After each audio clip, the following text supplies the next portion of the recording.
This is a meeting of the Devens Jurisdiction Framework Committee. It is Wednesday, October 11th, 2023. My name is Victor Norman. I am the chair. I will now call the roll. Alan Minoyan. Present. Janice Livingston. Here. Robert Pontbriand. Here. Rich Maori. Here. Tim Bragan. Brian Sawyer. Here. Rico Capucci. Michael McGovern. Here. Bill Marshall. Bill was unable to make it. Okay.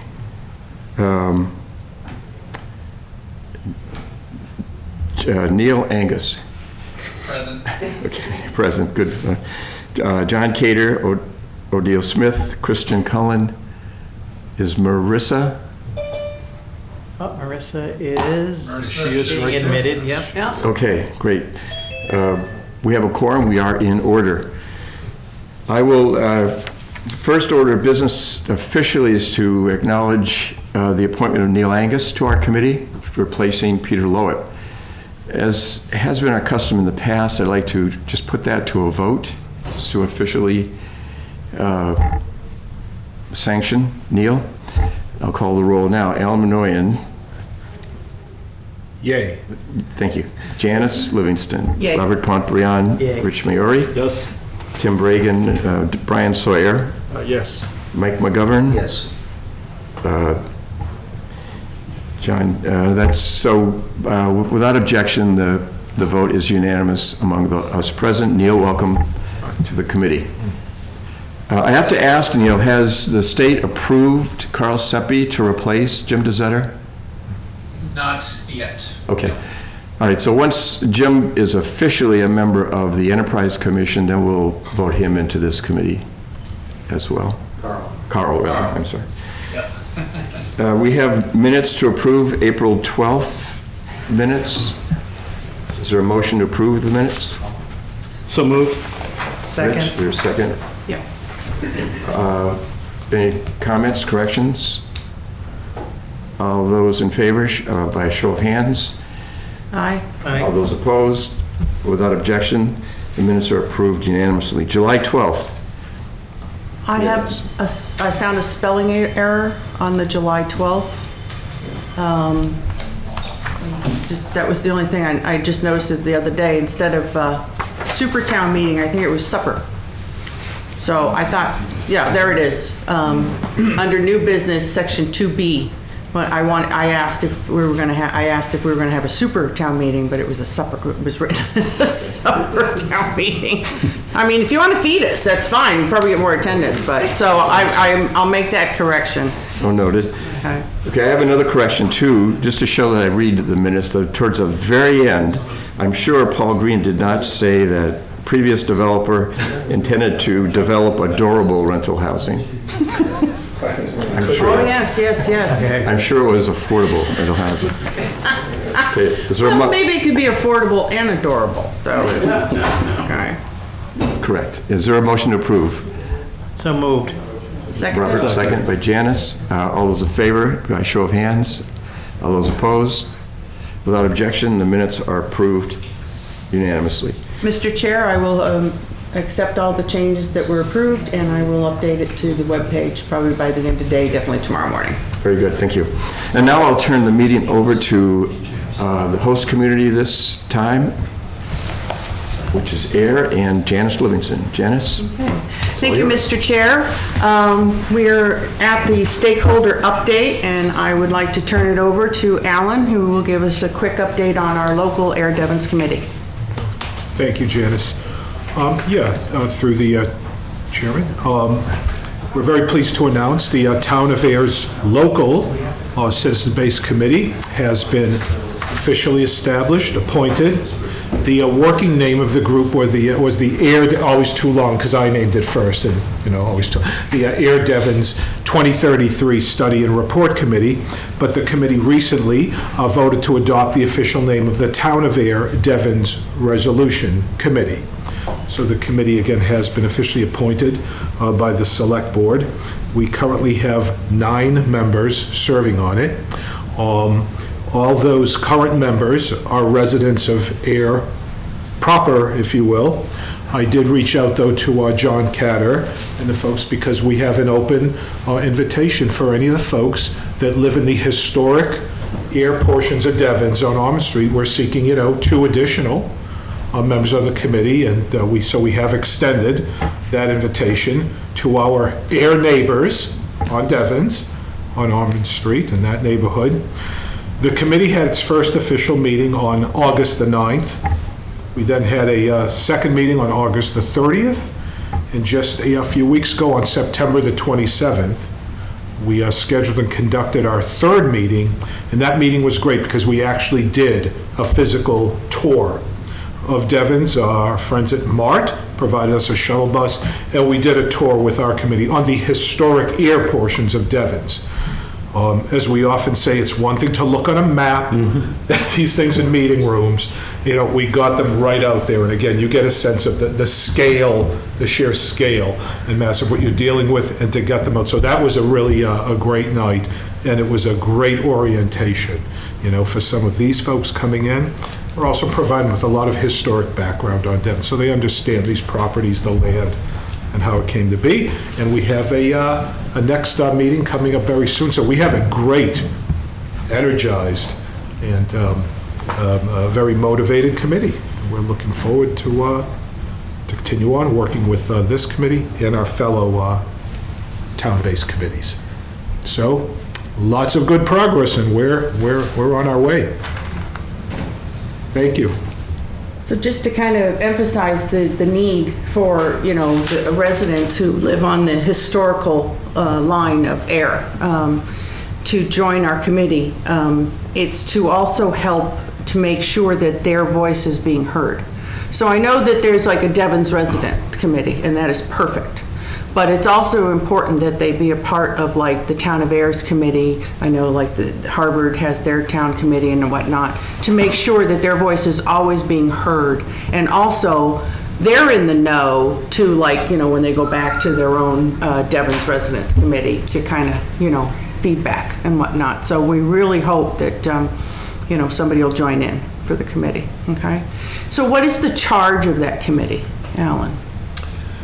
Yeah, the charge of the committee is to go forward understanding that on or before, exactly in July 2033, we are to formulate and to submit a study, for our town, and then to go forward to submit a joint report, again, on or before 2033, on the findings, the conclusions.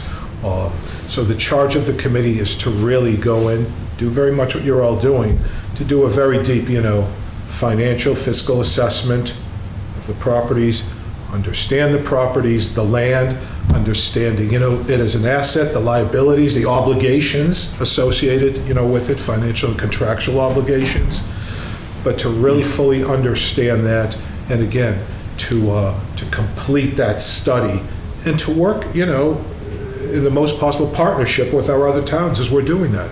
I think it will be healthy to exchange information, share information and knowledge as we're going forward. And so, yeah, the committee has a very clear charge. And again, just the composition of our committee, we feel very good about. We have folks that literally their professional backgrounds are in finance and accounting. One of the members of our committee grew up on Devens in the old Cape Hart housing on Salerno Circle, and she grew up there. I know it well, Alan. This was my neighborhood. I'll tell you all about it. That serves us very well. We also have some new folks. And one gentleman that's on our committee served in the Air Force, for 25 years. He was military, but now he's just moved here, been here 3 years. So he has fresh eyes. Not all the years of bags, but understands, Alan, I lived on bases, for 20 years. So we feel like we have a very strong committee. Everyone involved in it, and the charge is quite clear as to what we're doing. And I think the important thing, Janice, is to be clear in that charge and mission. And we know it's very easy in this process to get distracted on a lot of side stuff. There's a lot of squirrels. But we can tell this committee we're going to keep a very clear charge on or before, 2033.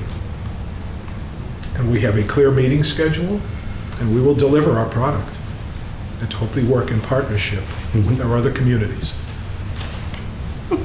He cracks me up sometimes. He's so proud. So, And Alan, can I ask, is this, all options on the table? Are they looking at a specific scenario? What's that part of the charge? No, we do not have any sort of preconceived agenda or scenarios. And I think that's important. That's why I like the Yes. composition of our committee, frankly. Great. No one, I can say to anyone else, right, no one on that committee has an agenda, or we already know it's, let's step back, look at this with open minds, understand the historic context, understand this is a regional, process, and that we have to work in partnership with everybody, There'll be compromises, there'll be consensus, and to go forward. So no, Neil, it isn't. We're not going in and saying, this is the scenario, we're gonna, that we're going to, proceed under.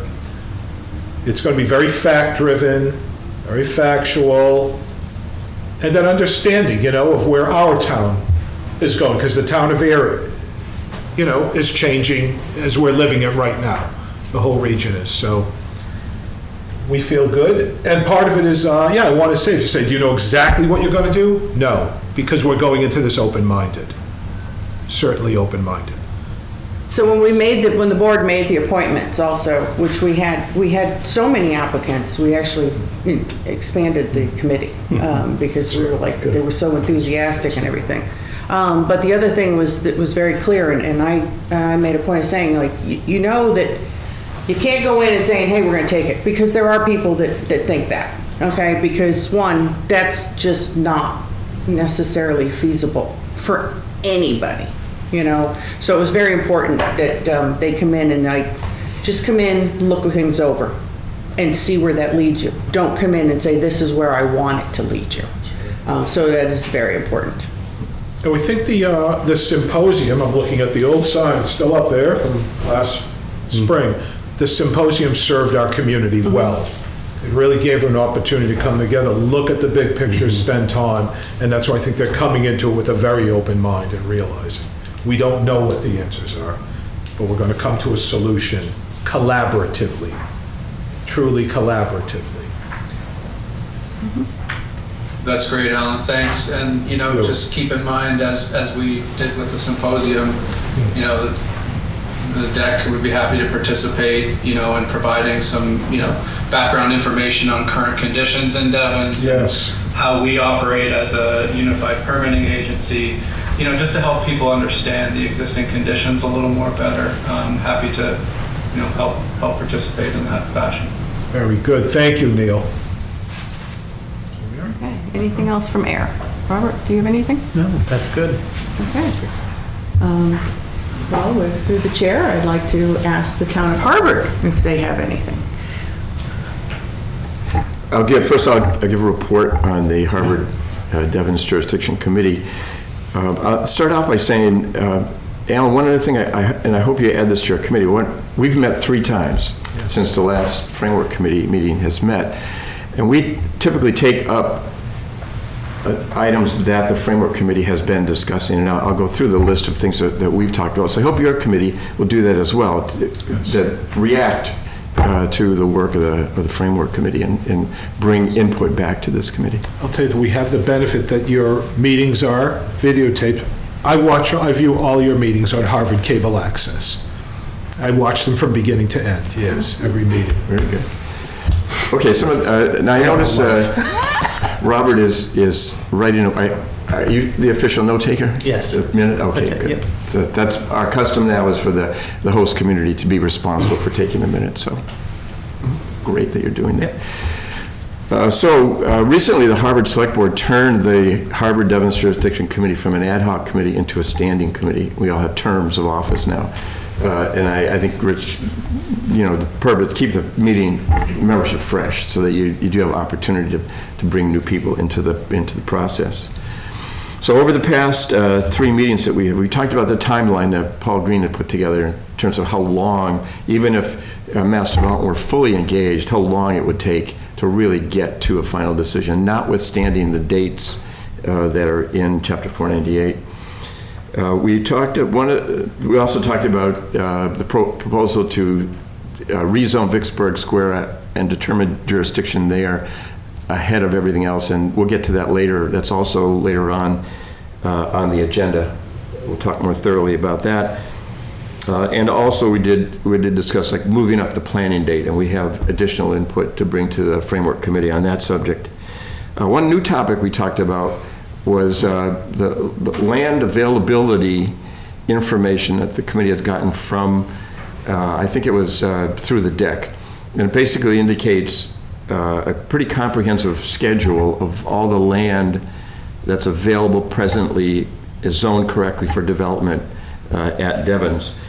The interesting aspect of it is if you take out, it's 289 acres, something along those lines, but if you take out the North Post and Salerno Circle, which are not really available for development right now, they have environmental issues, and you take out the 20 acres that is Vicksburg Square, you end up with only about 115 acres of land on about 12 or 14 parcels that are available for sale. And I think there are only 4 that are more than 10 acres, and there's only 1 that's more than 20 acres. So they're not, it's really almost remainder parcels that Mass Development has to work with. And so that conversation led to the topic of, at this point in time, and this may be a particular concern to Devens residents, shouldn't some of that land that's zoned for development, some portion of it be set aside for public land?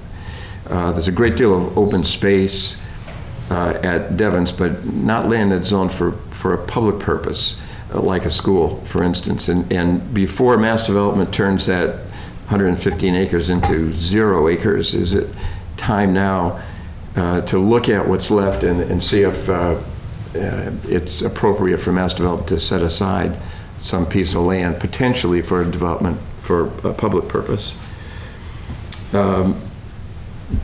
Also, one of the things that we've done is we've looked at the budget that Mass Development has provided us, and next month they will be releasing their annual budget for the agency to their board of directors, and they've committed to giving all of us a copy of that budget. So we'll look to see, how much progress they've made and refresh all the expense numbers that they have. One of the things that we noticed in the financial information that they provided last time was that none of the tax agreements, the TIF agreements, extend beyond 2033. We had a list of questions that we submitted to Mass Development, and one of them was, is that a firm commitment? And they got back and they said no. So that's a little problematic. In other words, they could be entering into a tax agreement that just gets handed off to some other taxing entity that may or may not have found merit in that agreement. So that I think that's something we ought to be aware of it now. And it looks like some of the debt instruments that they have engaged in for utility purposes does extend beyond 2033. Slightly different there because I suspect that all that debt is supported by utility income. So it's not taxable income that a municipality may have access to, but it is a dedicated income stream. So those are the things that we've been working on the past 3 months, and later on in the agenda we'll talk about Vicksburg Square and the idea of moving up the planning date. And that's our report. Rich, do you have anything No, we'll talk Okay. Vicksburg Square and Okay. shortly. Okay. All right. Town of Shirley. As usual, there's not a lot to discuss. We're still struggling trying to find members for the committee. It will be back on the agenda for October 23rd, requesting for individuals, but we're not having a lot of success actually getting members for the committee, so it's kind of where we're at. It's unfortunate, and it doesn't really for me to sit here and have to say that to you, it's kind of difficult. You know, we have some other, it tends to be the same people in our town that are on every, which is not unlike other communities, but our pool is very small, and we have a number of individuals that they're focused on traffic right now, and a couple conservation/greenway matters that it's really taking a lot of our small pool of volunteers and their time up. So, you know, we periodically will have residents asking us about it and everything, but yet not interested in taking that next step. So it's unfortunate. So do you think it's because in their head, they're thinking that they would have to be on this committee for like 10 years?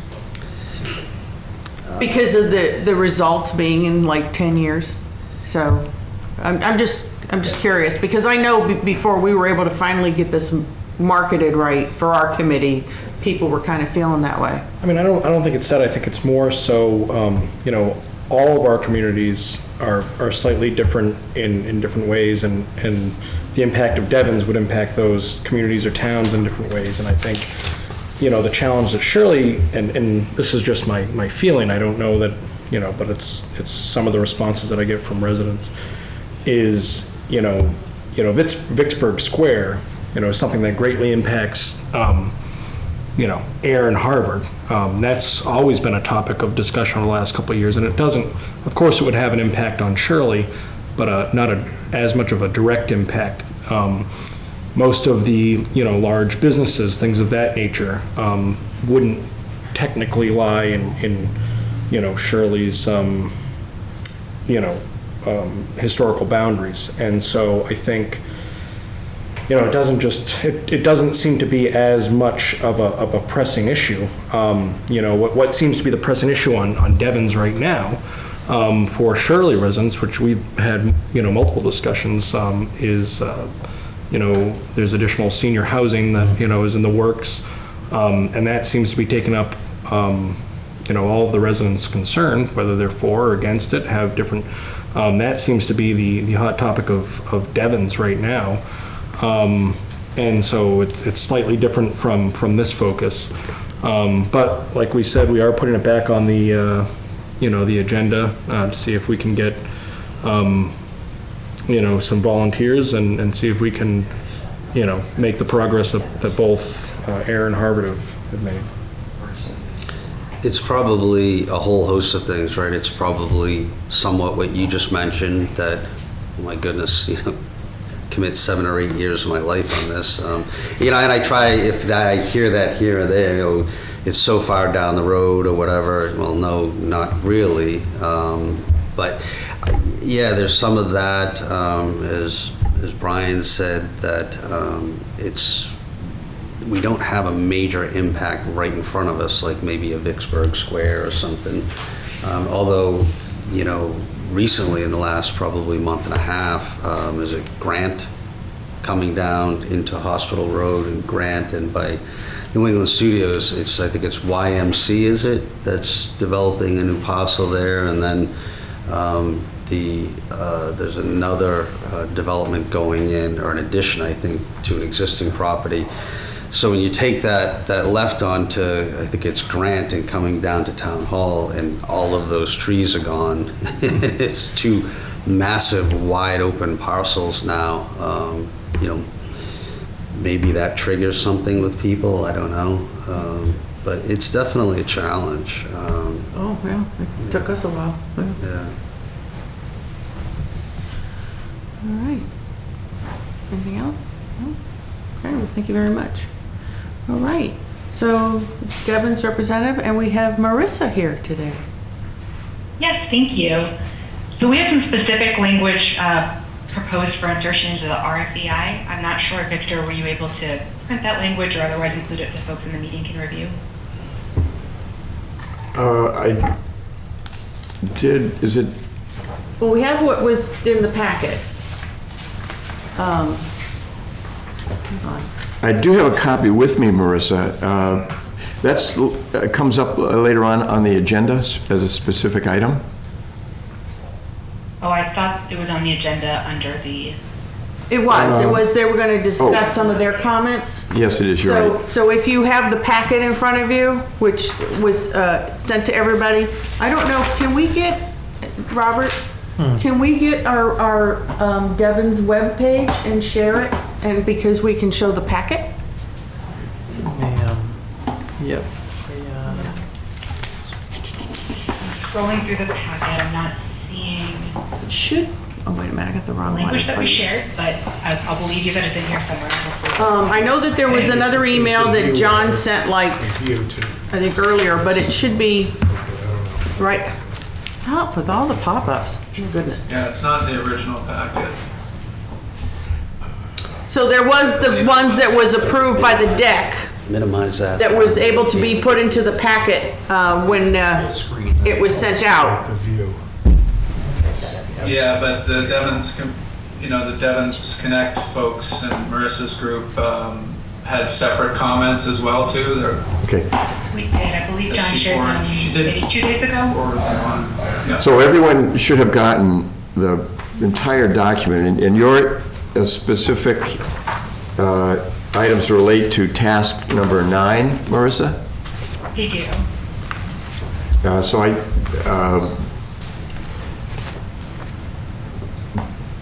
I think you could review that. And, I'll share our context and I can share the specific language. okay, great. I can put it in the chat or screen share, whatever might be helpful. Okay. have So the- we did receive some additional resident feedback, as John noted. The specifically on Weebly task 9. address? Devens resident noted that task 9 makes reference to a supertown meeting. And we do note that chapter 498 does not require a supertown meeting. Request for We recognize that expression of precedent over interest. the past 30+ years creates reasonable expectation that a supertown meeting may be part of the disposition process. Yeah. Because the supertown meeting expectation is not included in 498 and is noted in the RFEI, the residents that we were receiving feedback from see the RFEI as an important document for codifying this expectation. Documents. Following the precedent set in 2006 during the scenario to be jurisdictional activities and vote, we would expect as Devens residents to be included as a separate voting group in the supertown meeting set forth in the RFEI. Again, recognizing the RFEI is the first place this is officially noted, we want to make sure that our voice is prioritized and specified here. So to ensure that that happens, we request that if the RFEI makes reference to a supertown meeting, it notes this necessary precedent and specifies that the 6 defined stakeholder groups will participate as separate entities with distinct voices. So we did send over some proposed specific language that replaces what's there with a little bit more reference to the 6 stakeholder groups and how we'll each vote separately. I can put that in the Zoom chat if anybody's monitoring that, if that would be a helpful place to put it. So this is in addition to what was given to the deck and approved for September 26th? These are comments that John sent to Victor this week, and Victor recommended that we bring it up in this meeting. Okay, so that it's the new email? Yes. Okay, all right, I just wanted to make sure. So yes, Janice, they are separate from the deck comments that are included in the packet. We did summarize, you'll see comments from Devens residents in our packet. We kind of summarized their main points in that, but Marissa and John Catter's additional information goes into a little bit more detail, so it is separate from what we submitted. Give me a second and I will see if we can get it printed out and hand out to everybody. Okay? Thank you. So the first page of that document is essentially a longer version of the background I just shared, and the second page is the proposed specific language. I'll just be here a moment.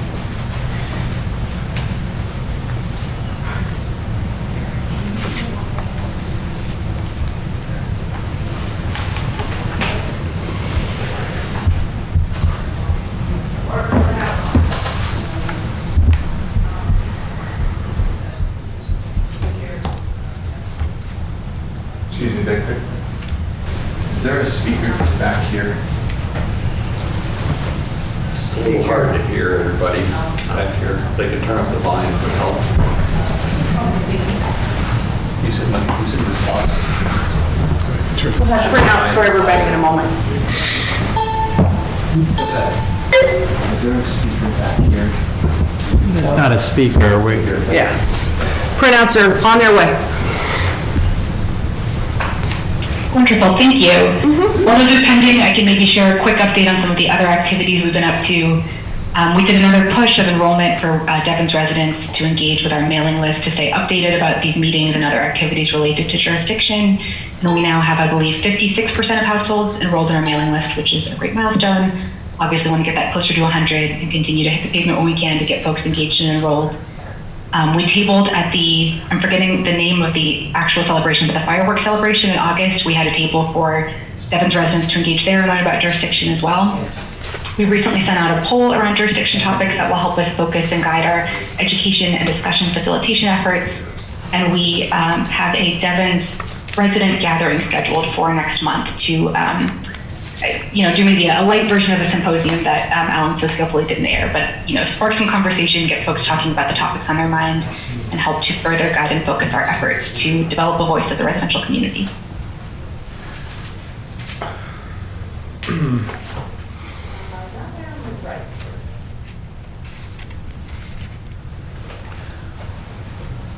Thank you so much. If you need more, just let me know. Okay. Yeah, go ahead. Front and back.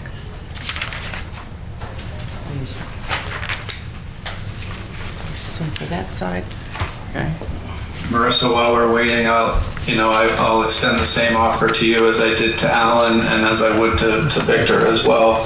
Happy to attend any meetings to discuss, existing conditions at Devens, what's going on right now, to provide more insight. I've already talked with the Devens committee about getting on their agenda to give an update, on what's going on in Devens. So happy to do that for you guys as well. That's wonderful. Thank you, Neil.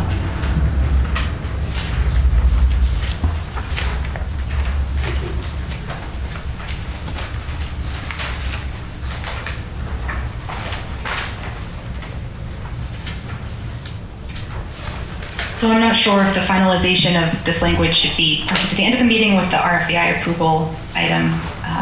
Any questions, I suppose, or initial feedback on the background that I shared as part of our update?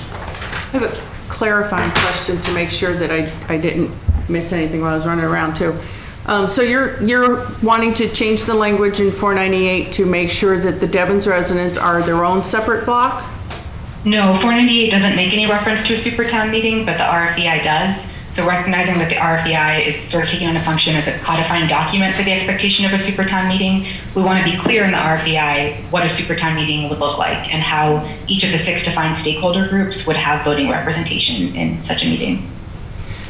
So so are you saying like in the supertown meeting, which is typically, again, just trying to clarify everything, would be, in the supertown meeting would be Air, Shirley, and Harvard, to have another room for Devens?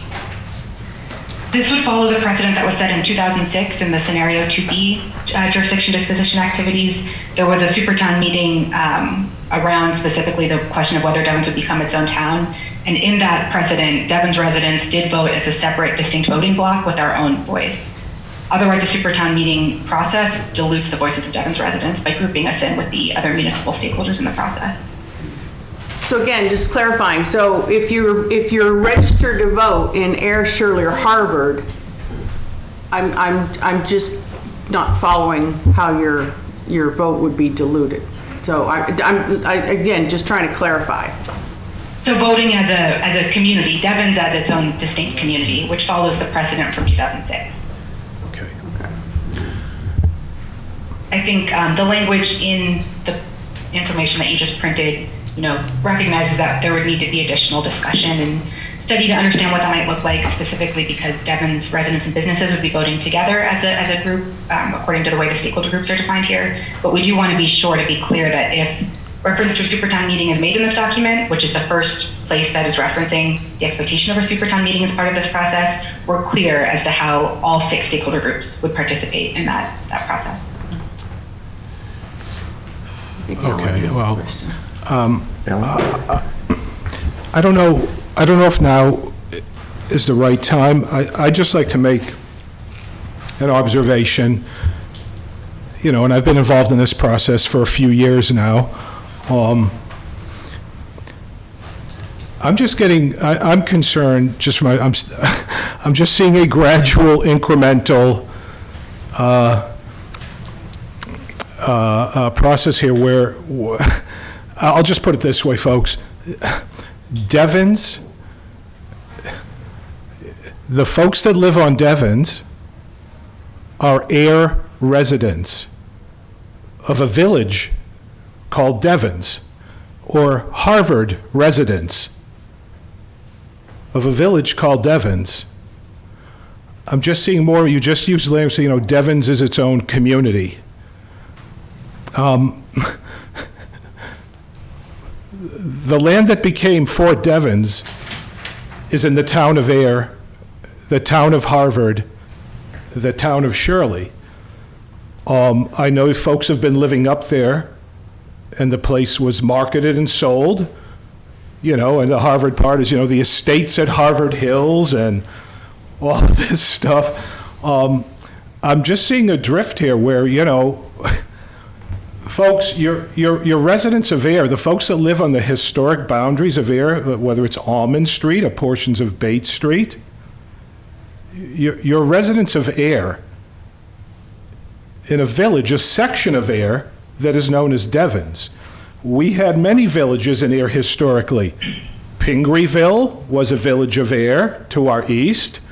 Woods Village was a village of Ayer that is now where the airport is. They obliterated it, the Army, when they built the airport. That was a whole village out there. Out where Grady Research is now was known as Mitchellville. These were separate villages in the town, which is the New England tradition of New England towns. And I see now what, you know, what you're advocating now is just reinforcing this cultural shift where Devens is its own community, and we are the residents of Devens. You're Ayer residents of a village called Devens, a portion of Ayer. I appreciate your perspective on this, Alan. I would Certainly. say that this is not a cultural shift. This has been a consistent message from the Devens residential community as long as I've been involved in the community, which has been since 2001. I think as the folks on the Harvard Devens Jurisdictional Framework Committee can attest, a consistent message from Devens residents has been that we see ourselves as a cohesive community and would like to be maintained as a cohesive community. I think what that looks like in the jurisdictional process is absolutely up for debate and discussion. But I think what John and I see ourselves as tasked with is really advocating for the Devens residential community as a group with our own set of interests and preferences in this process. So you I don't think that's a change in messaging. Oh, sure. So you're saying you don't see yourselves as residents of Ayer where you vote?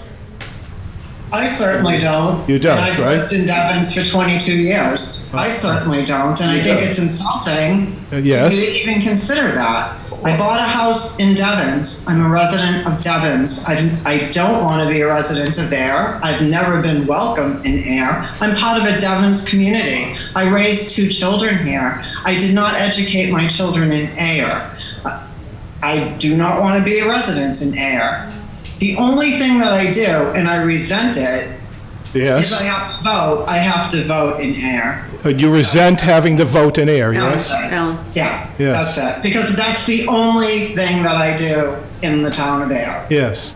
Oh, good. 22 Yes, years. yes, I So understand. don't tell me that for Oh. the past 22 years, Yeah. I haven't been part of a community in Devens. That's totally insulting.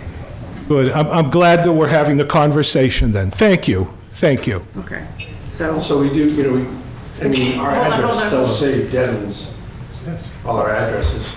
I mean, if I'm right, we have our own zip code as well. I know you do, yes, Yeah, yes. so Yeah. just in terms of how that works, in terms of, and I understand your perspective with Yes. the villages all over Massachusetts. you know, Yes. But, and I grew up in a town that had a village in it, but it had the same zip code, whereas we don't. So I think there's been a set aside historically. Yes. We do have a separate zip code. Yes. So I think that throughout Massachusetts, that whole thing you mentioned about villages has always been kind of an ominous thing, Yes. in terms of what, I think if you looked at that in terms of just the word jurisdiction, it is sort of ominous all over Massachusetts. like you say. So Okay. I think it leaves it somewhat open. Yes, I understand. Sir? I lived in Boston 21 years, and we learned about Devens, and we were marketed a property in Devens, and we moved to Devens. Yes. We are on the part where we vote in Harvard, and so Harvard is one of our caretakers, and when we call Harvard to clear the sidewalk so we can walk to the Shirley Library, Harvard says they won't do it, and they take down the sign that says Harvard so that it looks like it's Devens or Ayers sidewalk. So we don't feel completely cared about. We feel like Devens is a cash cow for Harvard, and when Harvard needs more money for schools, they come to Mass Development, they come to Devens to get more money. So we aren't feeling part of the Ayer community yet, or part of the Harvard community. We're feeling like a bunch of people that moved to this vision, that Mass Development, that the deck, that all the planners created, but we kind of feel like meat. Very good. That's good. I'm glad we're having this conversation openly this way. Yes. Madam Chair. Thank you. Yes. Just a point of order. Thank you. Can I just get both names for the record? I'm Paul Bonnie, Paul, last name, I'm sorry. E-O-N-N-E-Y. Thank you. Michael Alves. Michael, last name? Alves, A-L-V-E-S. Thank you. Janice, if I could speak to you. Yeah. Very good. Thank you. Okay. Marissa, just one thing to point out is that there is a difference between the effort that was made, referred to as 2B, and I think that's what you're referring to, where the Devens residents were specifically enfranchised as a voting bloc, and the effort that we began here. Back then, it was determined that in order for the proposition to pass, it would require, I believe it was 4 out of 6 of the entities to vote in favor of it. The method that we've chosen here is consensus. We had an option to do that early on, and we chose not to do that we wanted to get everybody at the table and work towards a consensus. My fear by including this language is you are giving the impression that if this goes, right now, Mass Development and the DEC do not have a veto as Supertown meeting over if any proposal that's brought before a Supertown meeting. So this could be misleading for Devens residents to think that they will have a vote. And I think that's really the language that you have in here, that it's Ayer, Harvard, Shirley, and Devens are required. And it's a unanimous vote. It's Supertown meeting. It's not 2 out of 3. It's always unanimous. It's always been unanimous.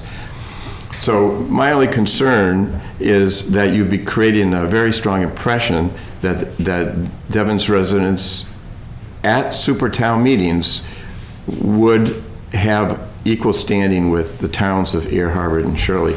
And I wouldn't want to put that language in a document without going back to those 3 towns and making sure that all 3 towns were agreeable to that.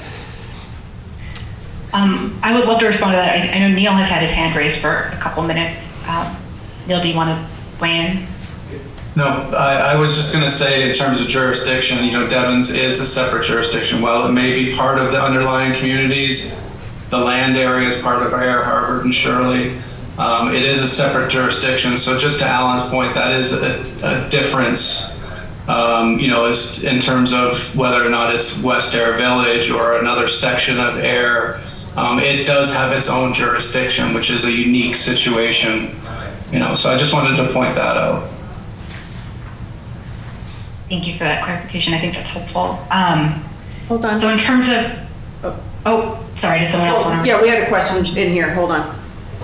Could you stand up and state your name? Regina Todd, also from Devens, TODD. And in regards to this discussion as far as consensus is concerned, 2 points.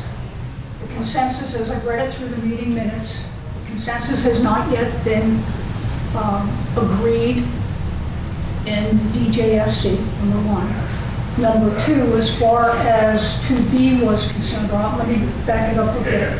Chapter 498, Section 23 does not require Supertown meeting votes, period, dot, period.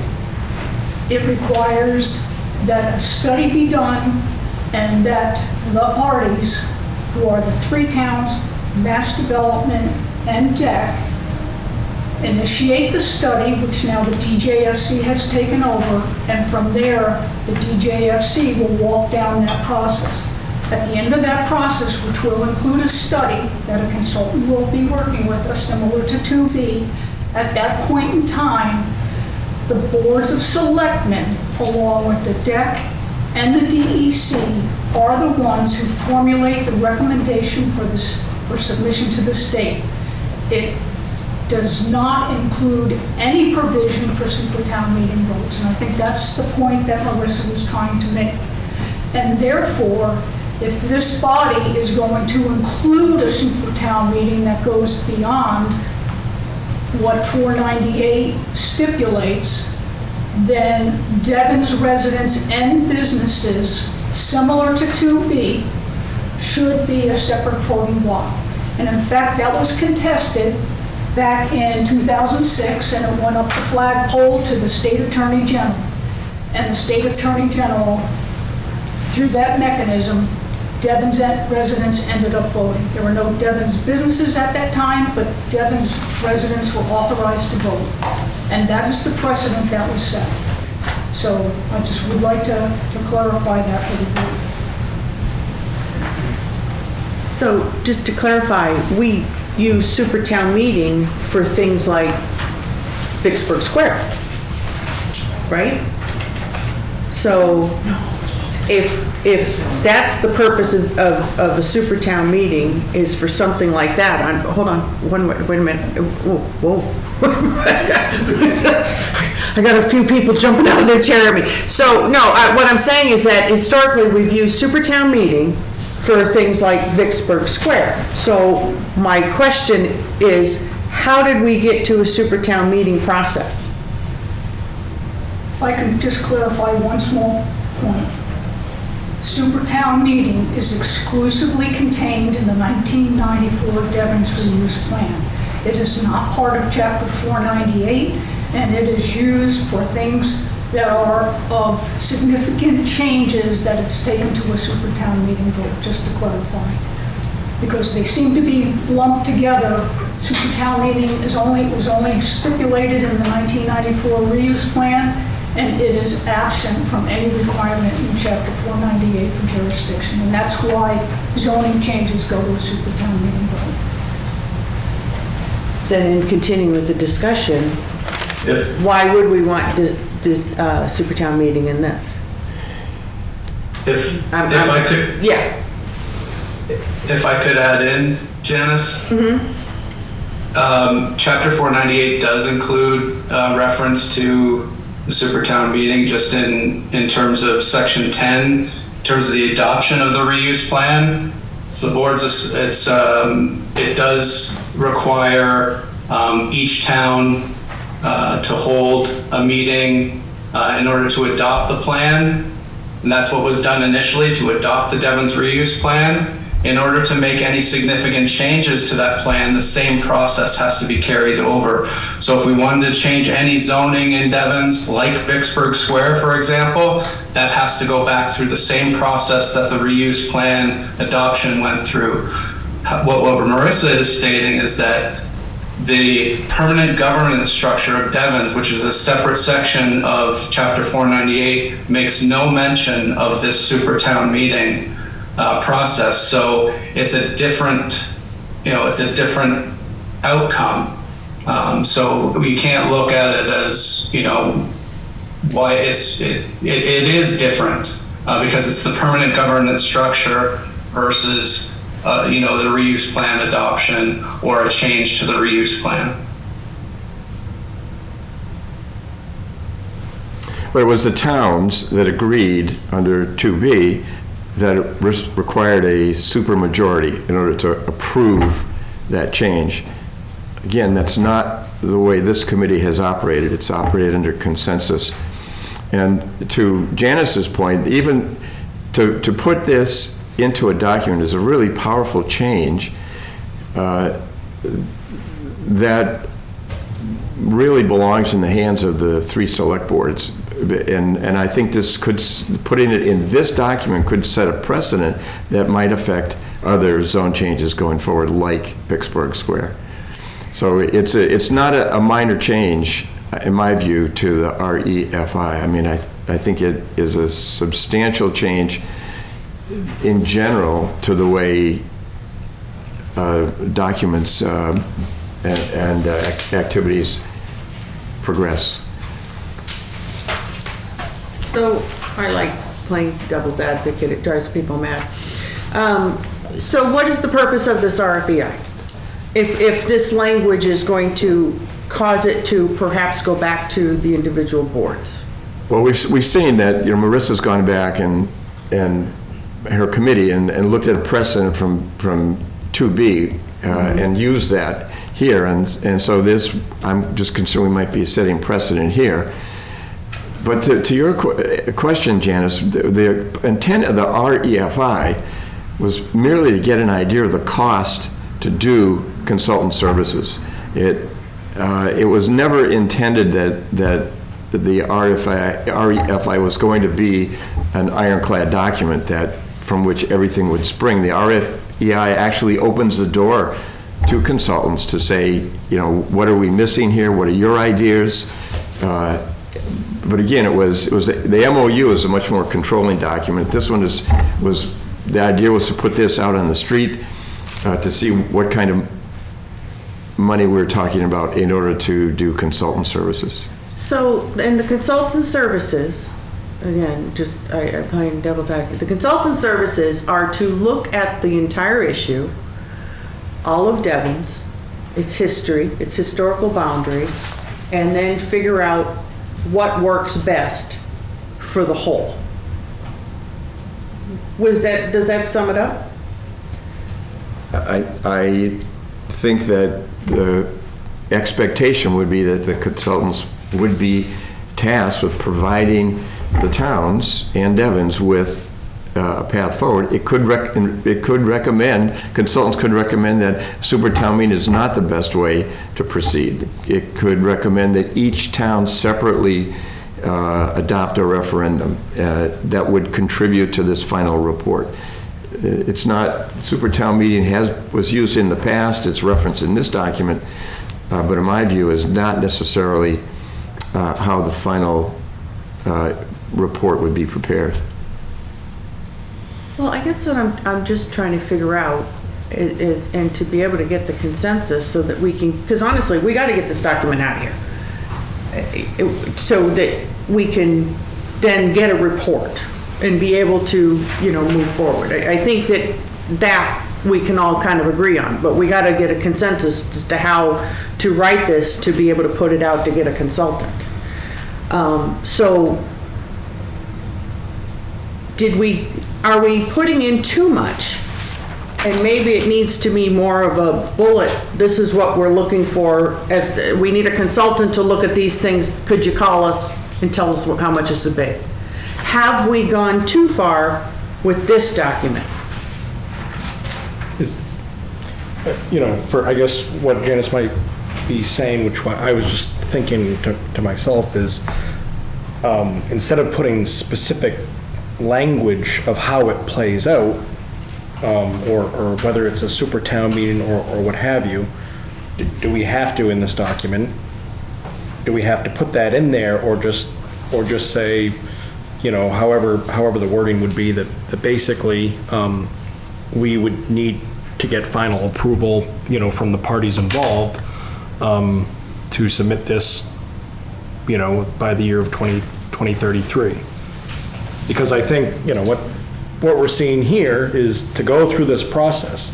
Obviously, just, the question of how how everyone views Devens and residents, you can see that not everyone, but, there's differences of opinion. And I think that's the whole reason that we're meeting. That's the whole reason that we're going through this process. The whole reason that we would hire a consultant to do a study is to take all of those viewpoints and look at, everything in perspective and guide us into finding a final disposition. So, I think if we don't have to put specific language that binds us to how, we basically submit and approve our choice of what our final disposition is, to get a consultant to give us an estimate, then to go through the process to, further the process, hire a consultant. We can go through that process and then determine, and whether we determine on our own, whether we put it in, some other form of document, or whether it's something that goes to the Attorney General, where they make a specific ruling and it's out of our hands anyway. So if we strip this document down to the basics and basically say, we, this committee, are looking to you to tell us things like, what is best for the whole? How would this work? If it was to be, scenario A, does a school need to be built? Is it scenario B? How do you have to have a road to give access? Things like that, with the bottom statement being, and then tell us with all the stakeholders as to how this should be approved.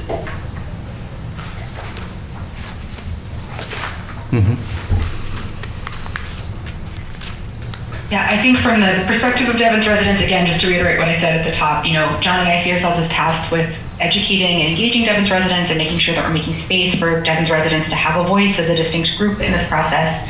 Removal of the reference to the Supertown meeting, I think, would work for us. If the Supertown meeting reference is going to stay in the document, we want to be clear what that means for Devens residents and how we would engage in the process. What we're trying to solve for is how we get this RFEFI Out on the street, yeah. out on the street. I think Marissa brings up a great point. Let's just take the reference to Supertown meeting out of this To Brian's document. point, yeah. And, Devens residents and businesses are a stakeholder at the table in this discussion as part of forming this RFEI.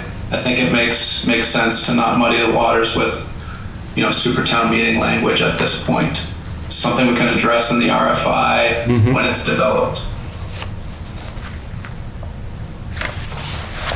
I think what Brian said, and Neil, just what you said, and Marissa said, makes sense. Get this out of here, get it out.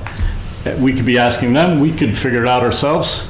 But how does, ultimately, when we come back with a plan, how does that plan get approved in the most judicious way that makes sure that Devens residents feel heard and have a voice in all this? Yeah. And you're right, we all have different opinions of kind of the residents of Air, residents of Harvard, residents of Devens. To me, that doesn't matter right now. I just want to get this RFI out so we can get going on this. But I think it's important you've raised it. And it kind of goes in the parking lot of things we're going to have to solve as we move forward. Okay, so I think that along those lines, task number 9 needs to be rewritten. Removing references to Supertown meeting. Agreed. I think we're all in agreement with that. Okay, given the fact that we meet so infrequently, if in fact we were to vote today to adopt this, we were in a position, and I don't think we are because of that paragraph, the next task would be to figure out how we get this out on the street. So can we walk and chew gum here? We have a kind of an ad hoc group working on this to rewrite, and Melissa's part of that group, and John, with Mike and myself, we'll rewrite this paragraph, get it back to the committee, but can we also form a working group to figure out how we get this out on the street? Is that same working group be working that too? Or do you need a separate working group? No, we can discuss that. Okay. Okay. All right. Because Alan's part of this group as well. yeah, Okay. we don't want 20 million working groups. Let's get it issued. Then they all have to work together and, No, it'll be pretty straightforward what you have to Yeah. follow in terms of 30B, so. okay. All right. Marissa, are you okay with that? Yeah, I'd be happy to adopt that into the scope of the current working group. Okay. I'll take responsibility for organizing a meeting of this group. Okay. Okay. All right. Well, thank you. I think that wraps up the Devens representative discussion, but I think we still have the deck item on the agenda. Yep. I got the agenda right here. So, Neil? Yeah, thanks. Victor, I loved your analogy or analysis suggestion there. Can we walk and chew gum at the same time? I certainly hope we can. And I hope we can with, the Vicksburg Square discussion in parallel with, with this whole disposition process. I don't think there's any need to hold it up on disposition. I think we need to identify the issues that are of concern for Vicksburg Square rezoning, identify them, let's discuss them, and let's try and see if we can come to an amicable resolution to help move that process forward.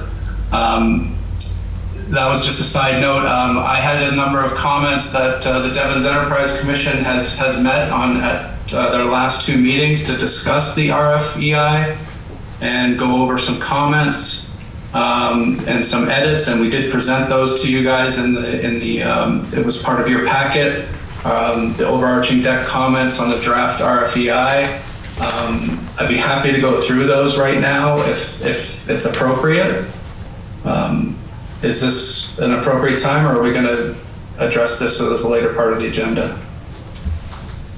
Well, it's on the agenda, as you were going to be talking about the comments on the... Yeah, so I'm happy to zip through them very quickly. Obviously, the biggest issue, mass development, is not at the table as a key stakeholder. We really need to look at ways we can get them back to the table. I think that was one of the topics of discussion about expediting the timeline was to try and bring them back to the table. So I think that's an ongoing discussion. But as we've iterated, the deck has iterated from the beginning of this process. The most important element throughout this whole process is to ensure that the existing level of service to businesses and residents is maintained, and I think that is addressed in this existing RFEI. But we just want to make sure that carries forward. One of the key considerations that came up, another potential stakeholder group is, the existing military. There's still a number of existing state and federal uses that are happening at Devens, and I think we need to engage them in this process and ensure they are brought to the table as part of this process. So just identifying them as another stakeholder. Also, when we look at level of service evaluations, we should be looking at all the regional services that Devens is providing as well too. We're not just providing immediate services to Devens residents and businesses. We have a regional 911 dispatch that services 11 communities, I believe. Household hazardous waste facility that addresses, supports 14 communities, and a regional transit system that we're developing as well too. So just thinking about those regional service elements on Devens is an important thing to include in the scope, as well as all the social services on Devens. A lot of the discussion has been on financial implications of Devens, but we have to look at the social impacts of Devens as well. We have a lot of social services, a food pantry, clear path for veterans, transitions, a number of those, those social support services that service not only Devens and Air and Shirley and Harvard, but the communities beyond. Cultural amenities are an important element as well. United Native American Cultural Center is on Devens, the Devens Museum. Those kind of things have to be included as well too. Regional recreational services as well. We have a considerable amount of regional athletic and recreational activities on Devens. And this kind of goes to the fifth comment, which is, we are established as a regional, we were established, as a regional entity, to benefit, not only Air, Harvard, and Shirley, but the region as a whole, and bring back, economic vitality and opportunity to the area. So there are a number of incentives that are in place to help facilitate development in Devens, and we need to consider how those are going to factor into any future scenario for future governance in Devens. So it's important to consider those economic incentives that exist. We talked earlier about consensus in this meeting too. We haven't really, we say we're operating under consensus as this group, but it hasn't been, agreed upon, or it was defined and drafted, but it still hasn't been agreed upon. So I think we need to ensure we agree upon consensus. And I just find that really hard to do without mass development at the table. But if we can figure out a way, I'm all ears. And again, to my earlier element about the social fabric of Devens, considering impacts beyond fiscal, we need to consider regional, economic, environmental, and social impacts. So ensuring that is incorporated in, and ensuring that any consultant that's looking to tackle this RFI process understands that that triple bottom line process, the economic, social, and environmental process that's in Devens, that Devens has been developed on. So that's in a nutshell our comments. I think our comments from the Devens residents. Marissa summarized. I'm just summarizing Marissa's comments, but I think those were adequately addressed, hopefully. So, and again, just to the walk and chew gum note. Hoping we can address Vicksburg Square in tandem with this, and identify the issues of concern, and let's address them concurrently with this process. Happy to answer any questions the committee may have. I just have a quick question. When you were saying that, engaging on the military, how are you going, seriously, I'm retired. How are you going to engage with them? Because they're going to tell you that they don't care. They're not a part of the community. Because that's historically been their message throughout the country. They come in, and I can say this because it's true. They come in, they take the property, they build their fort, they do their business, and then they leave. You have to argue with them about even cleaning up their mess and everything. So really, a serious question, how are you going to engage them as a stakeholder? When they go through those gates, the only thing they matter of is where they're eating. Well, I think things have changed with the Army over the years. As different commanders come in that oversee the federal and state portions of Devens, I think there's opportunity with a new commander that recently came in this past summer to engage with them and at least offer them an opportunity to provide input. If they choose not to take it, then so be it. But we can't say we didn't try to include them. I think with a lot of redevelopment issues that we're dealing with on Devens right now, they are a stakeholder, and they are at the table in some respects. So I think things have changed a little bit, and I think we make the offer and try and engage with them and see what happens.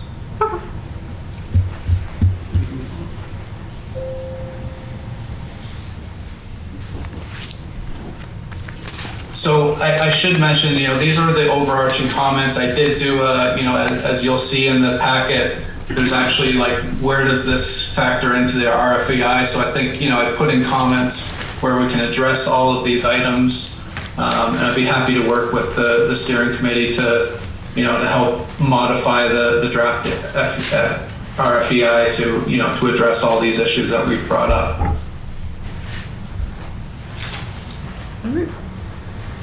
So I don't think it would be a heavy lift, unless there's a blatant item that people are adamantly opposed to, which I don't think anything in this is super controversial.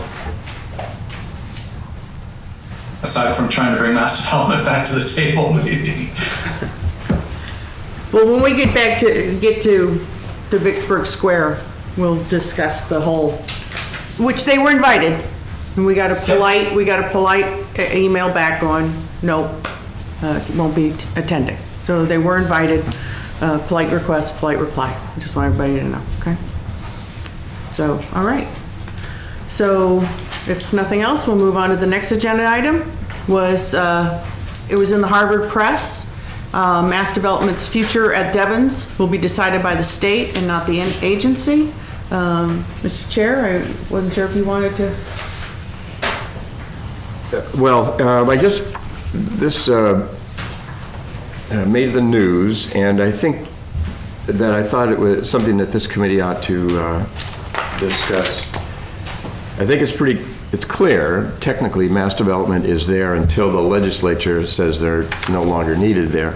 But that's different, that's a different scenario from mass development maintaining the status quo, which I think, was where Meg was headed, is that one option is things don't change. It just goes on like this indefinitely. And I think, having a long history with Devens and mass development, that sentiment was never brought forth early on. And as recently as a little over a year ago, the four of us at this table listened to the president of mass development, Dan Rivera, say, look, when I'm done here, I'm moving on because as an agency, we have statewide responsibilities and we have no interest in being here forever. So I think, again, it really relates to the impression that's created among Devens residents, and I think we heard it here this afternoon, is that we like the way things are here, and why can't we just stay the way we are? And although that is an option that's mentioned in Chapter 498, I think there has to be a variation, and as I was quoted in this article saying that the Devens residents do not experience self-government, and that has to be in the mix in some fashion, whether Devens devolves back to the towns or Devens becomes a town. In any event, the people who live on Devens need to have a voice in how they're taxed and how their tax money is spent, and they do not have that voice now. And it's never a problem until it is a problem. And you've had recently a couple of events when the state decided they were going to unilaterally take over the community center at Devens. There was no discussion that appeared before the select board as to whether or not that was a good idea. And then recently, a state senator deciding that he was going to introduce legislation to make a significant zone change at Devens. So long as mass development is the interim government, Devens and the people and the businesses at Devens are exposed to a less than democratic way in which their community is run. So I think I just had the article reprinted and gave it to everyone here. So I know Rich had reacted to it as well. Just interested in how all of you feel about the thrust of this article.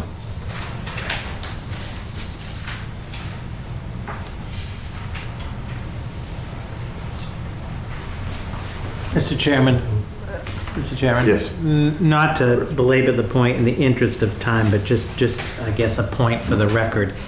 It just goes to show the importance, almost the critical importance, that mass development be back at the table. And I know I sound like a broken record, but the fact that we have to discuss the future of mass development's role in this through an article quoting Ms. Delory is problematic. And I think we continue to do our best. I think all of the entities in the framework group, but it's not going to sound right, but I'm going to say it, the elephant missing in the room remains mass development. And that would just be my initial comment. I think to further comment on it would be just to speculate. The fact that they don't feel the need to send a representative, and I know that Selectman Livingston, I know that you have, many have been trying, continue to try, and I guess that's all we can do. We can't force them to the table, but it's most unfortunate that they're not here to be part of the discussion for the future. Were they ever part of the J-Boss? I never knew them to. They would send representation to those meetings, yeah. Really? Did they? Okay. Just asking. So, well, we're gonna continue to work on that. Okay. hopefully we'll be able to make some progress on that. So with that, we'll just kind of let the comments in the article sit, and we'll go into the old business. So old business was, of course, the hope was at the time, maybe we would approve the RFEI document, okay? So my hope is that the next time we meet, we will be able to approve it. Okay, because as we all agree, we have to get it out of here in order to move forward with whatever is going to be moved forward. Under old business, we also had Vicksburg Square Governance and Zoning, which previously we'd had a report from the HDJC, which is in the packet. So here is my recommendation. So we know that Vicksburg Square has been problematic because of the Supertown meeting process. And one of the problems with that is that people are all wondering about this jurisdiction, which all these years has always been, right now it's 10 years, and before it was 15 years, 20 years, so, so right now, as it stands, and I've mentioned this before, there's a portion of it that's in the historical Harvard property line. Okay, remember I said the historical, okay? And the rest of it is in the historical airline.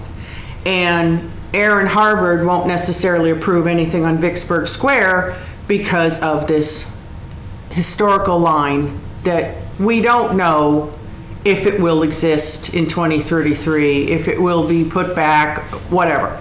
Meanwhile, we have Vicksburg Square protected under historical conditions.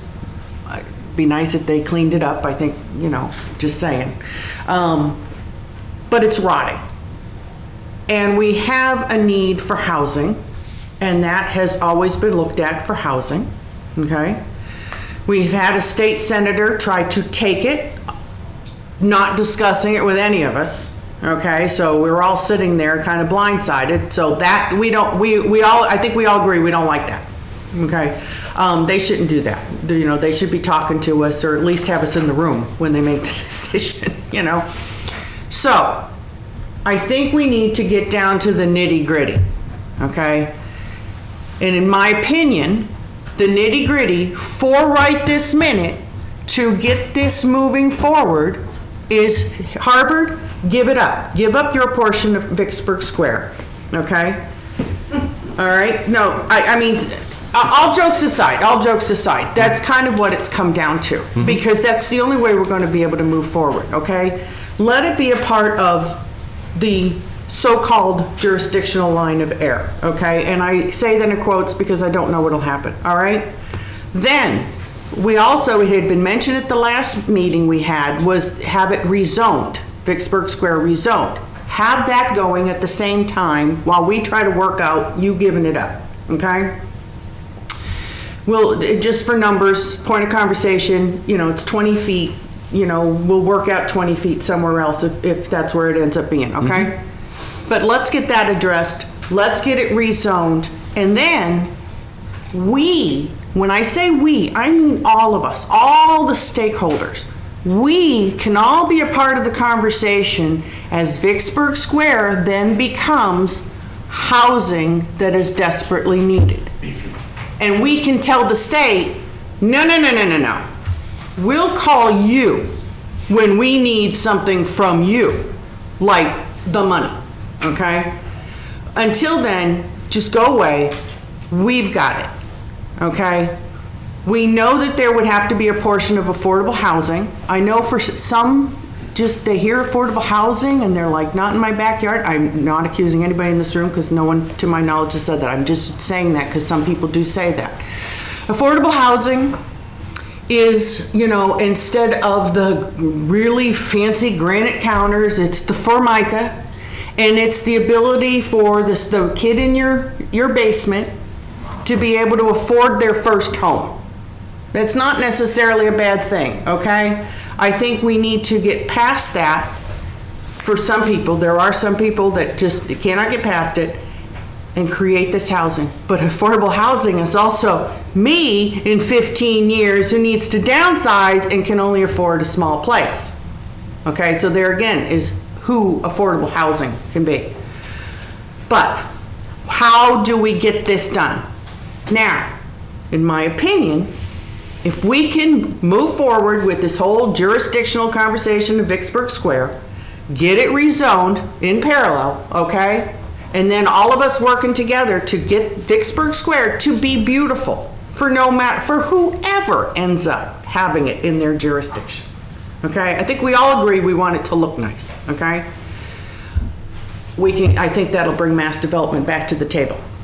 Because they've wanted to work Vicksburg Square, but they keep running into this problem. So, how do we do this? How do we get this done so that we can finally get this moving forward? Now, the last time I think I asked, like, you know, would we have to do we need a super town meeting for Harvard and Air and Shirley to all say, yes, change the historical jurisdictional line just so we can get Vicksburg Square moving? Or, since there seems to be in 498, you know, the boards being able to say, okay, approve this document to go forward to the state, can the board sit down together and say, yes, signed, sealed, and delivered, let's change that property line and move forward for affordable housing, which everyone agrees on, which looks nice, meets community needs, okay? Devens residents, Harvard, Air, Shirley, because we're all still a community, and we've solved that, told the state to get away. How do we do it? How can we get this done? Because we have to get forward. We have talked about Vicksburg Square. The cows came home. They've ate dinner. They've had calves. I mean, seriously, we're on the 6th generation. At what point do we say, this is what needs to be done? And this is what we're going to do, and we're going to do it right now so we can get this taken care of.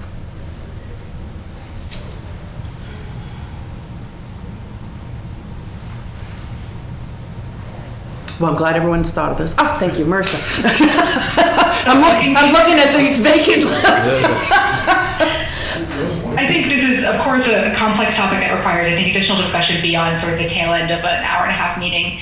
I'll say from the perspective of folks who live in Devens and love the community in Devens, of course we'd love to see something happen with Vicksburg Square. It's terrible to see the buildings moldering. That's not what we want to see happen. I think talking about raising the housing cap and rezoning just within the context of Vicksburg Square misses, I think it's a bit narrow. It misses the larger context of the Devens, the land and resources and parcels available in Devens. I think Devens could use an updated housing plan more broadly and thinking about what parcels should be maybe rezoned for housing or other types of development across the land in Devens.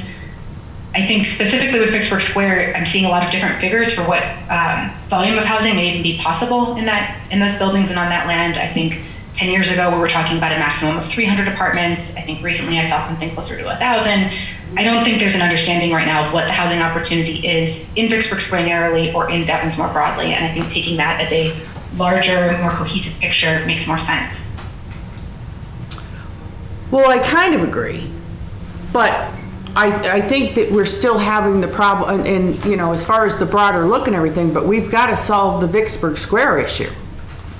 That is a big issue, and so if we don't solve that, if we don't get the state in with their historical money to help fix and get this place built up, looking nice, it also is going to cost us, the taxpayer, more and more money. So it's costing all of us more and more money the more deteriorated it gets. Now, updating a housing plan, absolutely. But I think right now we need to just focus on that piece, my opinion. While still going on with the broader thing, but that's a big piece because of the historical nature of that building too and its protections. So I think, in my opinion, I think it's a separate topic, while also part of the bigger topic. I hear what you're saying, and I think when I'm hearing the stakeholders talk about Vicksburg Square, you're all talking about it, or we're all talking about it as a solution for the housing crisis. I think talking about it within that context, it needs to be taken in the broader context of Devens residential development. I don't think it can be taken by itself. Well, I think it should, because especially when you've got a state senator who it's not necessarily his jurisdiction is going to come in and try to snatch it. And then everyone loses their voice.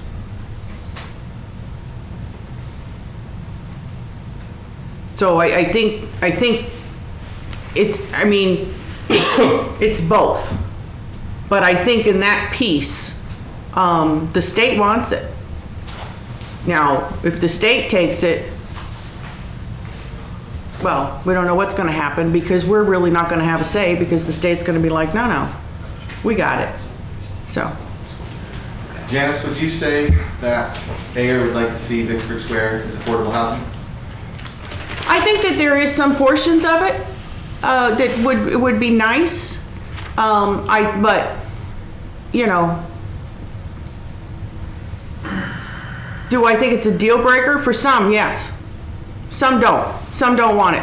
They do not want affordable housing. It turns them off. But solely housing, Vicksburg Square is solely housing. Well, I think that that's what it's always been considered for. So It's currently Innovation District, not housing. correct, which is why but it's always been talked about as far as that. But that's why it was mentioned the last meeting, is possibly rezoning it too, and that also kind of keeps the state away.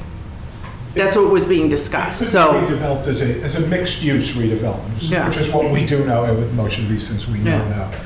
And historically, that's what it was. I mean, it was the regimental barracks. It was built in 1929, 1930.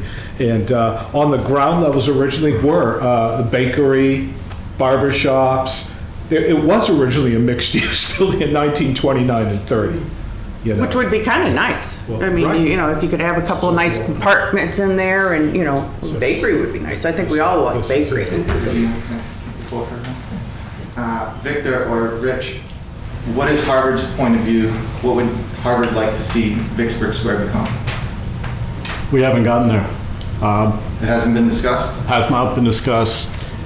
Public resident feeling? The Harvard Devens Committee has taken the position that housing is appropriate there, but not with respect to the type of housing or anything like that.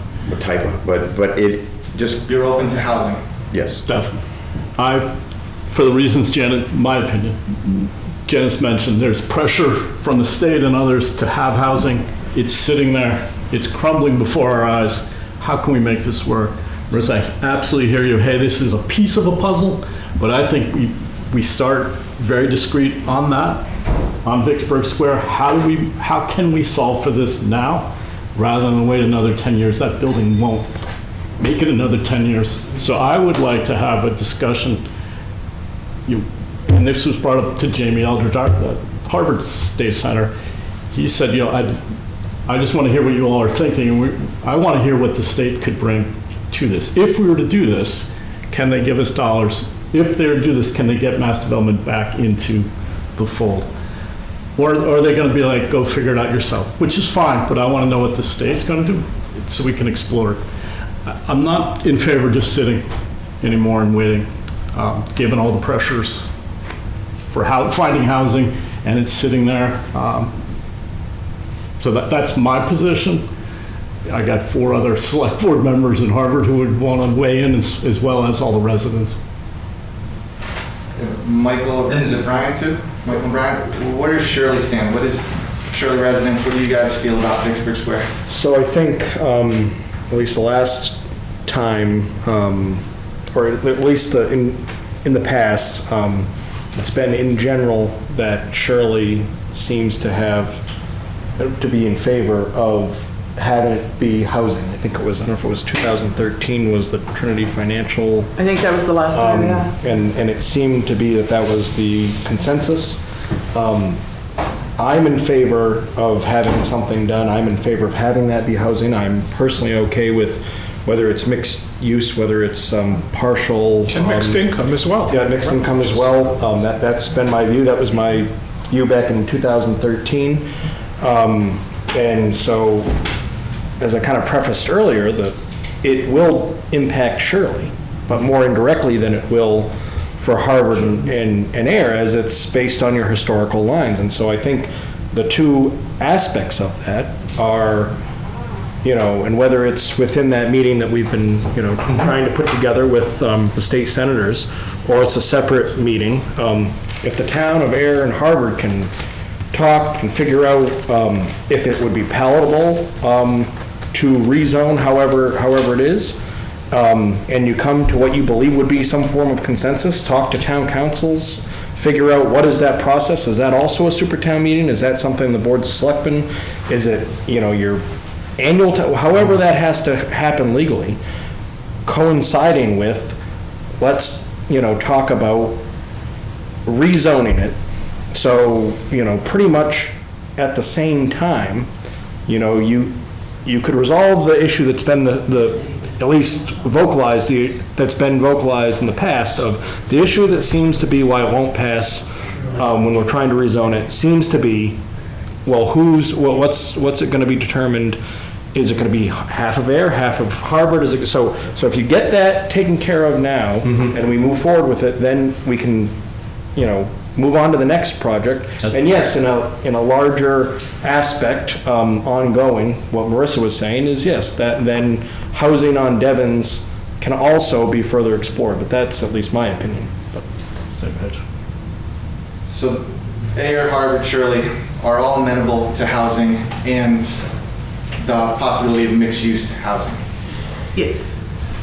Neil, would That's consensus. Would the deck be amenable to modifying their initial point of view of innovation to also be housing and innovation mixed use? Absolutely. I mean, that's not up to us ultimately. It has been proposed in the past. Mixed use was one of the options that was put forth on the table, and when it was put forth, the issue was, well, no, you can't have everything. It's got to be one or the other. But I think part of that was because there wasn't a lot of detail. It was like, well, we'll have a little bit of mixed use and some housing, and the devil is in the details. So I think there is general consensus that housing is an appropriate use for that area, but again, the devil is in the details. Let's identify what the concerns and issues are. Marissa brings up a good point about, how that impacts, the larger, area of Devens, housing in Devens. There's issues with who gets what goes to Air, what goes to Harvard. There's issues with where the school kids that go there are going to go, where are they going to be educated, how are they going to, how is that going to be funded? All of these issues we need to bring to the table and see if we can address them instead of just kind of going around in circles on, who should take the lead on this? How do we do this? Let's identify the issues and see if we can come to an agreement on, how best to move forward on this. And I think, through this discussion, we're there. Housing is, everybody's in agreement that, housing is a good option for that. It's how we make that work. So let's work on that, identifying those issues and getting resolution to those issues so we can bring it forward and get support from the state. Because if you're talking about changing Air and, Harvard boundaries, you're changing, potentially changing a county boundary as well, too, between Middlesex and Worcester. Yeah. So it's important to consider not just leaving it up to the towns, but engaging with the state at the same time, I think. Which that's kind of an interesting reminder too, because Devens is in 2 counties. So quick thing before Paul. So under old business, there was also, continuing the discussion of advancing the planning date discussion, which we all discussed the last time as a possible Pandora's box. So far, the town of Air is kind of like, but if we can fix the whole Vicksburg Square issue, I think organically, the planning date could move, could change, could be a little, but more organically, okay? That's just how I feel, so, okay. Paul? Yeah. Let me move up so I'm by one of the microphones here. Okay, so we're starting to run out of time. I know I got another meeting at 5 and I got to get over to Brook Street. Can you turn on this mic so people? It's heard. I think it's on. on. It's on. Oh, red is on, huh? Okay. Used to green being on. Red means go. Red is hot. Yeah. Green's the right color, right? Yeah. Mike, So, that's a joke. My name's Green. So, a couple comments. First of all, to the chair of the meeting, Selectman Livingston. First of all, I want to thank you for your bold vision, right, for putting it out there, for having us talk about this, because I think it's important that we talk about these things. Having said that, we've run this experiment before. That was the 2013 experiment where we had a super town meeting. We had a very specific development proposal for housing. It was all affordable housing and historic. It was affordable and historic tax credits and grants in order to redevelop Vicksburg Square. And Harvard turned it down in part because it was not mixed use. It was not, there were no market rate apartments. I was a member of a team that went and visited similar subsidized housing in Fitchburg and Leominster and found various amenities that the developers were offering at those facilities: basketball courts, swimming pools, summer programs. And in fact, we asked the Trinity people to add some amenities like that to the Vicksburg Square proposal they had, and they flatly refused. So they made zero changes with respect to anything that Harvard, at least, was asking. And I actually voted for it, but most of the people I know voted against it. And so I would just caution that the definition of insanity is doing the same thing over and over again and hoping for a different result. So if I can interrupt, there is a difference, though, between what's being suggested here and what happened in 2013, and that is that, assuming there's a meeting of the minds between Harvard and AIR to redraw the town boundaries, that Vicksburg Square would, with certainty, become part of the town of AIR. So Right. that's different because there was no... But yeah, I hear you, Victor, and I agree that's a big difference, but I will say that that was never part of the discussion even 10 years ago. I don't remember anybody voting for or against it because of that issue. And in fact, it's not a requirement under any kind of state law. We know how to assess multi-unit apartment buildings that straddle town or even county boundaries. Happens all the time. Someone from the school district has to go and visit the apartments that straddle the town boundaries and find out where the bedrooms are. And whichever town the bedroom is in is where those kids go to school. Okay? So there's not even a requirement to move the town boundary. That's true, but there are people in the town that did, and it still do, that are asking that. The reason the Harvard Devens Jurisdiction Committee has said that we would like to keep all the residential areas together is because our representatives on our committee who live on Devens have told us over and over and over again they would like to keep all of the people at Devens a member of one town. I don't want to debate this, that's just a fact. But that's, so just to follow along those lines, first of all, we got issue one, okay? We got to fix the cart. The cart is broken. There are no wheels on the cart. We're going to fix the wheels, we're going to put the wheels on the cart, and that's take care of Vicksburg Square. As far as what jurisdiction it is and where kids are going to go into the school, that's where all the AIR, Shirley, and Harvard committees are working with this committee and with the stakeholders, and we all work together as far as the final disposition. And okay, your bedroom happens to be over here, but we're gonna go ahead and put your bedroom over because it's only 5 feet. Right, so we're gonna move you over here. With so respect, I've been on this as long as you have. I know, but it's also, we got to move on a little bit because. Let me say a couple more things with respect. I think, let's just follow this through and say, let's say AIR takes it over, okay? Let's say you get another 300 kids, most of whom were elementary school aged. Do you have the room in your schools to have another 300 kids in your school? Let me finish. You understand that every time when you're taxing a residential property, you're not going to get enough tax money to cover the full cost of that student. That's something we learned over the years.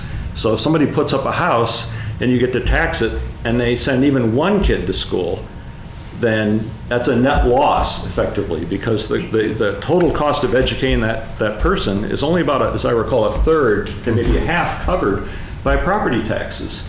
So unless you have an additional source of revenue on Devens coming from the development at Vicksburg Square, you're asking the good citizens of Air to raise their taxes in order to support public housing that will educate their children. That's the issue. Now, So wait a you- second. No, because. Go ahead, take it. Take it away from Harvard, because now it's your We're taking tax 20 money feet from supporting Harvard. it. We're taking 20 feet from Harvard. So let's just, but at the same time, this town is talking about a new elementary school, okay? And right now, our hotel was taken over by the state so that people who needed a home have a home, and they're being put in our schools.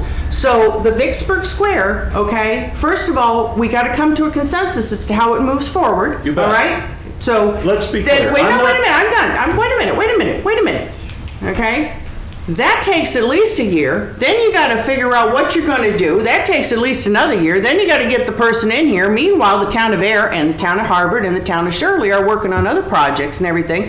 And all things are moving together. And just because the report and final study is done in 2033 does not mean that the state is going to actually make a decision in 2033. I mean, seriously? Have you met our governments? Okay? So, and even that, you're still going to have a few years that whatever the decision is going to take some time, because mass development doesn't go, okay, January 1st, you all decided, okay, we're out, and the door is closed. Right. So everything is still moving forward, but you cannot stop people from having a home because of that. Sure, I'm not So advocating.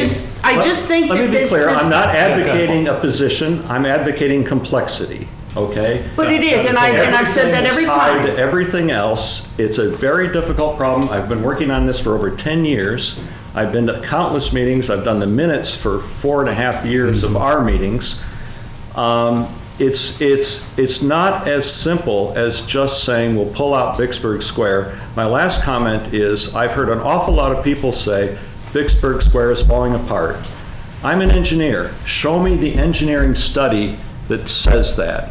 Because we heard that argument 10 years ago. We probably heard it 20 years ago. It It's is. still there. It's still there, So okay? But the more that and more argument time carries, goes by. as an engineer, as a professional engineer, that argument carries zero weight with me, okay? And if it is falling apart, that's up to mass development, okay? They own those buildings, they need to fix the roofs or do whatever they need to do. That is not the responsibility of the three towns. Thanks. Could I just do Quick. 1 minute? Quick. One just quick observation. No, Bruce, you said, I'll say this, a town or a city that does not have new young families and children being infused to it will become a dead town. I worked up in western rural Maine, I'll show you towns that were of their children, and they're gone. But you're right, if you have those children in your town, just like we do in Air, you better hire a darn good economic development director to attract and bring in industry and commercial that can offset that. That's what we do in Air, and we're real good at it. So we're able to say families, and that's why Air is a dynamic, entrepreneurial, enterprising town, and it's only going to get more so. But you're right, you got to work at both ends. You just Which I think we all do know we it. have to do that. We do, and we're serious about it. We all know. Everybody knows that we have to do that. Right. So, okay, I'll so. go- just no, one last- no. Well, We got to move on. I We got to don't move you- on. We've got meetings we got to get to. Right, 15 seconds. 2001. Moderate income right now, we're with the Boston Quincy Metropolitan Statistical Area out here. Believe it or not, people have flipped that over. What is this, low income affordable? Right now, if you're earning $75,000 a year as an individual, you are a moderate, low to moderate income person in these communities. I'll say that again, if you're earning $75,000, most people's towns say, I'm doing, please. Don't get caught in this jar with these poor, impoverished masses of wretched folks, it's us that work in these buildings. Housing prices are through the roof. A one-bedroom right now, the average low to moderate income here for a one-bedroom is $1,700 a month. I'll leave it at that. Okay, all right. Thank you. Well, that was certainly lively. That was good. So, it would be my recommendation that we all ponder everything until our next meeting. So I just want to, so we have some new business. Well, we have the topic of new business. So if I could, when this meeting is posted by APAC, I'm going to link it to the Devens JFC Weebly. It's on the agenda. I'm going to link it to that website, okay? I have found the last year's January one, I found the April one, but I cannot find the July one to be able to link it. But I'm going to link it because we certainly covered a lot of ground. So I'm going to link it. That way people can see it. So just keep an eye on the webpage so that'll keep getting populated.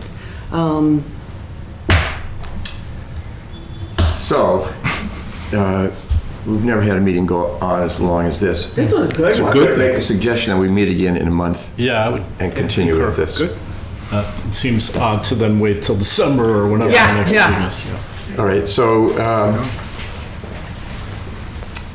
Can I ask a question? Marissa, go ahead. Thank you. So I think this might be unique to John and I, but we're both volunteers on this committee. We both work full time, and it can be a challenge to make the 3 p.m. meetings on a weekday. I know the select boards tend to meet more outside of typical working hours, and this might just be me missing context. Is there a reason why these meetings are held typically during working hours as opposed to those other more civically focused meetings? So this actually, the 3 o'clock started when this committee was initially formed. That was also because of mass development, because we have employees that also attend. So for them to attend at a more later hour can sometimes be problematic. But that being said, we can certainly look at the issue because it's not out of scope or it's just that's kind of why, because you're trying to meet. I used to have to leave work early to be able to make the meeting. So. Okay, Marissa, this is what I will do. I will circulate a meeting monkey or whatever it's called, and try to find a meeting time a month from now when we can all meet. However, if that's unsuccessful, we're going to go just meet again at 3 o'clock on second Wednesday. But I'll make an effort. Thank you so much. I really appreciate it. That sounds very reasonable. And So early are we looking evening. at November 8th? Yep. Okay. That's the second Wednesday. That's the second Wednesday. Okay. Does November 8th at least work? And then we can work on the time? Okay, now, Rich, in terms of where we're going to meet, AIR has offered to let us use their room. Yeah. Let's do it. Okay, so we'll meet same. Is the room available for November 8th? It is. Okay. Okay. All right. Okay. And, We'll run it. We'll do the minutes, but you're going to provide the space. Yeah. Done? Okay. Yep. All right. So far we know it's November 8th. And Time to be determined. time to be determined. Well, Marissa would. It's 3 o'clock unless I can find a time. Right. So, but just Marissa, like how late would you need it? Just so we have an idea. The 8th is a Wednesday. I usually work from home on Wednesdays, so I'm free after 5. And I know John travels for work sometimes. I don't know what his schedule is. Okay. Probably after 5, but again, we can be flexible if needed. Thank you. Okay. Yeah. All right. Great. Whew. Okay. Good stuff. All right. So I'm afraid to ask this question. Do we have any public comment? It's commented out. Yeah. But we will really focus on Vicksburg Square at the next meeting, and we'll set aside a sufficient amount of time so that we can be sure that we get public comment and. Would there ever be an opportunity for this group to do a tour to look actually inside the conditions of Vicksburg Square? No. Would mass development ever allow us to do such a thing? No. Okay. Yeah. Okay. I've been there, from like it's Strictly birds in there. Yeah, fun. Yeah. Okay. It's not split. Okay. They have sealed up the building. It's Yep. not safe to go in. Yes, so yes. I would say no. You can certainly black take a mold, tour around it, but Yep. going inside That's fine. is not safe for Very good. anybody That's due to air quality issues as well Classify as as structural deteriorating. Black mold. and safety. I walk by it every time I'm on my walk. It's pretty sad. Yes, yes. Okay. Yeah. Birds flying out of the window. We have a plan. You plan? So far we're gonna, so it's November 8th, time to be determined in here, okay? And then we'll definitely be talking about Vicksburg Square, and if And if your working group is met, maybe an update on the RFEI Yep. document? Excellent. Try to do Anything that. else?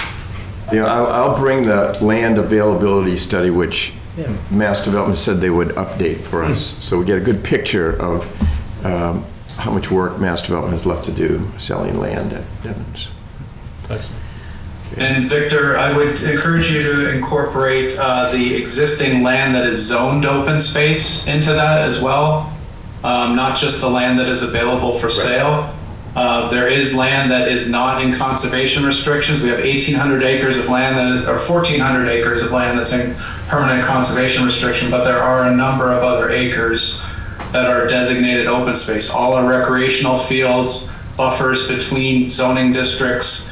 Those are all, you know, not marketable lands, but, you know, in any future scenario, they could be used for public purposes. To be included. Good. Thank you. All right, well, with that, Motion to adjourn? seconded. All those in favor? All right. Okay, he said aye.